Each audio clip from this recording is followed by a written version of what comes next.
आदिवासी कांग्रेस के अध्यक्ष विक्रांत भूरिया ने बिहार के पूर्णिया में हुए नरसंहार को लेकर कड़ी प्रतिक्रिया दी। जनता टीवी से खास बातचीत में उन्होंने कहा कि राहुल गांधी इस घटना को लेकर बेहद चिंतित हैं।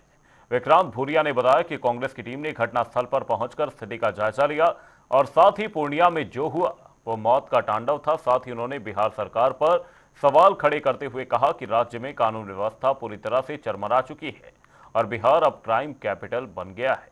ये रिपोर्ट देखिए। हमारे साथ में आदिवासी कांग्रेस के अध्यक्ष विक्रांत भूरिया जी बात करने के लिए मौजूद है। सर, बिहार के पूर्णिया में जिस तरीके की दर्दनाक घटना देखने को मिलती हुई नजर आई, आप भी वहां पर गए, राहुल गांधी भी चिंतित है, किस तरीके का घटनाक्रम देखने को मिला?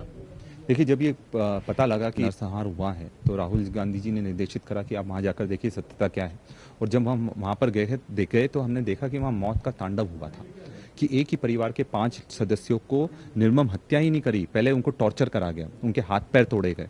और कौन कौन को, जो बेटा था, जो बाबूलाल, तो उनके माँ को, उनकी पत्नी को, उनके बाबूलाल के खुद के बेटे को, उनकी पत्नी को, तो पूरे परिवार को सुनियोजित तरीके से पहले हाथ पैर तोड़े, जलाया गया। जब जले नहीं तो फिर वापस से पेट्रोल डीजल डालकर जलाया गया। एक जन ने भागने की कोशिश करी तो उसको पानी में जब वो कूदा तो उसको कांटा, जो मछली का होता है, उसको पकड़कर वापस से उनको लाकर वापस जलाया गया। तो ये इंसानियत पूरी शर्मसार करने देने वाली घटना है। और हमने वहाँ महसूस करा कि वहाँ अब पूरी तरह से गुंडा राज स्थापित हो गया है, जंगल राज स्थापित हो गया है। और जिस तरह से राहुल जी ने कहा है कि क्राइम कैपिटल बिहार बन गया, वो सत्यता है।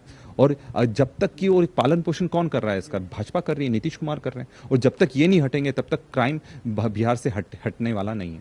सर, इसके अलावा आज आपकी राहुल गांधी से बैठक भी हुई है। आदिवासी कई नेता जो अलग अलग राज्यों के थे वो मुलाकात भी करते नजर आए। उस बैठक को लेकर किस प्रकार की चर्चा रही? देखिए, ये लगातार एक क्रम है और इसमें राहुल जी सारे विधायकों से, मेंबर ऑफ पार्लियामेंट से, और जो महत्वपूर्ण ट्राइबल लीडर्स हैं अलग अलग स्टेट में, उनसे खुद मिल रहे हैं। वहाँ की समस्याओं को वो जानना चाहते हैं कि आपको क्या दिक्कतें आ रही हैं, कैसे आ रही है, और इसकी किस तरह से हम लड़ाई लड़ सकते हैं। क्योंकि देखिए, बीजेपी के पास पैसा भी है, प्रशासन भी है, पुलिस भी है और पूरी ताकत है। और अगर हमें लड़ना है तो हमें एकजुट होना पड़ेगा, हमारे लीडर्स को एकजुट होना पड़ेगा। इसीलिए राहुल जी सबसे बात कर उनके जो भी समस्या है उसको जानकर उनको फील्ड में लड़ाई लड़ने के लिए पूरी तरह से उतर जाने के लिए प्रेरित कर रहे हैं। और आज की जो मीटिंग थी, आज छत्तीसगढ़ के हमारे विधायक लोग थे, मेंबर ऑफ पार्लियामेंट थे, बाकी लीडर्स थे, महाराष्ट्र के ट्राइबल लीडर्स थे। तो आज 2 राज्यों का था। इससे पहले एक बैठक हमने करी थी जिसमें 4 राज्यों के प्रतिनिधियों को बुलाया था, जिसमें झारखंड के थे, मध्य प्रदेश के थे, गुजरात के, राजस्थान के थे। तो ये लगातार लोगों से मिलने का और जो जनप्रतिनिधियों से मिलने का और जो वास्तु स्थिति है उसको समझने का एक प्रयास है। राहुल जी लगातार ये करते रहेंगे। और हमें खुशी है कि हमारा नेता ऐसा है कि जो हमारी सुनता है, सिर्फ अपने मन की बात नहीं बताता, वो खुद जनता की भी सुनता भी है।